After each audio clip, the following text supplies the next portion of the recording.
Morning. My name is Michael Naidrich, and I am the co-CEO of Amerivet Securities. And as always, I'm joined by my partner, CFA, all things rates, liquidity, and the Fed, Gregory Faranello. Well, here we are again, Bud. We're Fed time again. If you don't mind, if you can just kind of give us some highlights and take us back from the key themes from the Fed meeting on the 17th of March. Sure, Mike. Thank you. It's always a pleasure to be here with you. The Fed there's been really a ton of Fed speak from the March 17th meeting to where we are now. A lot of that really around the Fed's new framework that they changed in August of 2020, wanting to now average out inflation over time and also looking at shortfalls relative to employment. So in the end, what the Fed is saying to the market right now, relative to outlook-based Fed policy, the Fed is saying, look, we want to see outcomes. So a lot of discussion around more clarity in terms of what that actually means for the marketplace. But in the end, it is a Fed policy framework now that is less proactive and more reactive. So short term, that has the market a little bit nervous. There's been a ton of Fed speak out there since the last meeting, including Powell himself. He did a 60 minutes interview. He said the economy is at an inflection point. So the market is seeing the data change here, but at the same time, they're a little concerned that the Fed is not going to get out in front of that. That's really the key theme from March to where we are today. Yeah, that makes a lot of sense.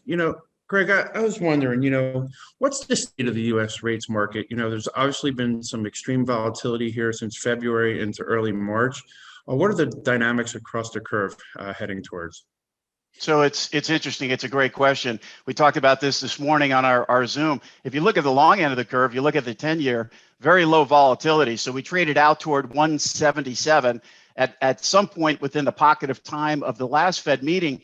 But following Powell's presser March 17th, we traded into 162. This morning, we were at 160. Very stable there. Shorter in the curve, that's where we saw a lot of volatility in February into early March. The repricing of Fed expectations for liftoff. And the Fed has been trying to do a very good job of differentiating the tapering of assets from the actual tightening of their Fed fund policy. If you look at that volatility, you look at some of the Eurodollar contracts, we had a deep downturn following the employment number last month. Now, a lot of that has been taken back the other way. If you look at 5-year part of the Treasury curve, we traded out toward 1% following that employment number. Now we're in toward 80 basis points. So definitely some tempering there. And then if you look at the very short end of the curve, obviously buffering up against that zero lower bound. This will be on the table for this meeting here. The Fed managing this big pool and pile of cash that they've really created, buffering up against zero. We've seen a lot of usage with the Fed's reverse repo facility, which is what they use to manage that zero lower bound.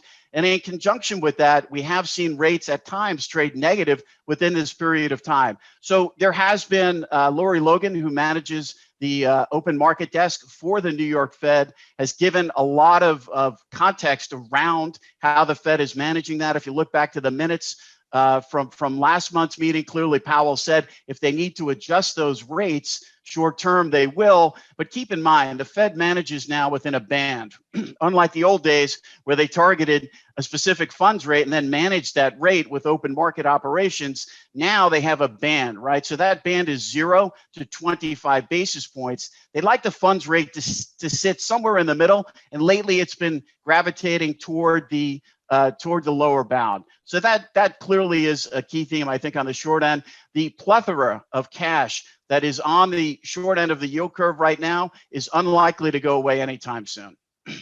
So, Greg, all the buzz in the market still appears to be about the Fed tapering of their asset purchase. I think we saw the Bank of Canada announce tapering and a shift in the timeline for raising rates. You have some thoughts here on the Fed tapering? So the Bank of Canada definitely announced their tapering. We see a differentiation between central banks right now across the globe. The ECB, the RBA clearly reacted with some of the volatility that we saw in the U.S. market. There is some talk about tapering timeline starting in June. We view more the summer months, July. Powell will be back in front of Congress. We've got Jackson Hole in August. I think the Fed wants to see more data here, and they've been very clear that substantial relative to asset purchases means actual outcomes, actual data. And so far, look, the data is pointed in the right direction. We're constructive on the economy as we continue to roll out the vaccine, but the reality is I think we need some more time. So more progress on the employment front. June seems a little bit too tight, but keep in mind, even when the Fed does announce tapering, they've been very clear. There will be an announcement. It will be well telegraphed. There will be a timetable before they actually start the aspect of tapering. And then that tapering in itself, if they go back down to zero, will likely take a year. So that in all likelihood, that takes us into 2023, and then perhaps a discussion in terms of when they'll lift off in terms of short end rates and the Fed fund rate. Yeah, it definitely sounds it's going to be a pretty methodical process on their end, and like you said, well telegraphed. So, here we are, we're heading into this week and Powell's Presser. I'd love to get your thoughts and maybe what you're watching in terms of moving the needle for the Fed this week. Sure. I mean, the presser is always the highlight of the meetings here. I think he's clearly going to be questioned on the inflation side. I mean, the Fed has been trying to convince the market that inflation is going to be transitory. We did get some clues in between the meeting in terms of what they're looking at. Clearly, inflation expectations. We know that base effects have taken the headline numbers higher. The Fed has been out in front of that dynamic. So we do think he'll be questioned very significantly in terms of this notion of transitory. We expect him to stick to the script and not give any numerics. The Fed has been very reluctant to give numbers around, parameters, whether it's maximum employment or inflation. But we do think that the chairman in spirit will say that the Fed's new framework is not intended here for runaway inflation. So close eye on inflation going forward, more so inflation expectations. We do expect him to be questioned on financial stability as well. We've seen some hiccups here to start the year in the first quarter, obviously on the equity market side. So we do expect him to be questioned on financial stability, but we largely expect him to stick to the script. What moves the needle here for me is the employment side of the equation. If we continue to see employment numbers like we saw last month on a consistent basis over the next 2 to 3 months, I think the discussion around Fed tapering is going to get louder and louder. Yeah, so with that, Greg, maybe one last question here. And, I've had the really good fortune of you and I being on a lot of client meetings lately.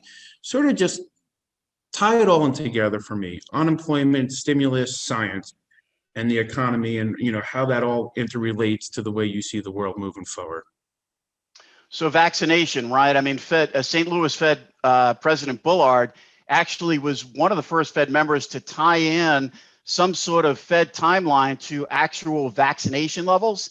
Now, he's not a voting member of the Fed. It's an interesting mindset, but the reality is the Fed has been pretty clear here. Even Dallas Fed President Kaplan, who's been slightly more hawkish. He is not a voting member, but he's very influential, I think, in terms of this financial crisis.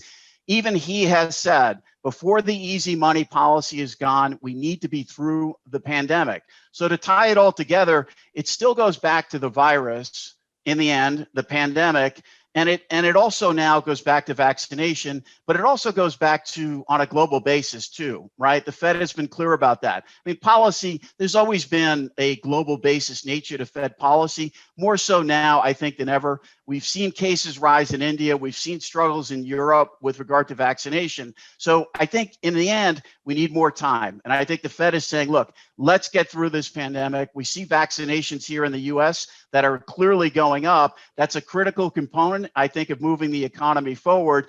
And that really ties into the employment side of the equation, because we've seen this tremendous drop off in people that have left the workforce that haven't come back. I think the Fed wants to see that contingent of workers come back. Vaccination is not entirely a component of that happening, but it's clearly a big part of it. So I think we're moving in the right direction. I think what the Fed is saying is, let's give it more time. We want more time. We think Powell is going to use the time that he has here. But clearly, I think as the months go on here, if the data continues to move in the direction that we've seen of late, the dialogue with the Fed will certainly change. Greg, as you know, I always love doing this with you. This is always a lot of fun. Appreciate your diligence on behalf of our firm and the clients. And if anyone wants to speak to Greg, please feel free to reach out to your client representative. And as always, we wish everyone a great week and continued safety for them and their families. Thanks, buddy.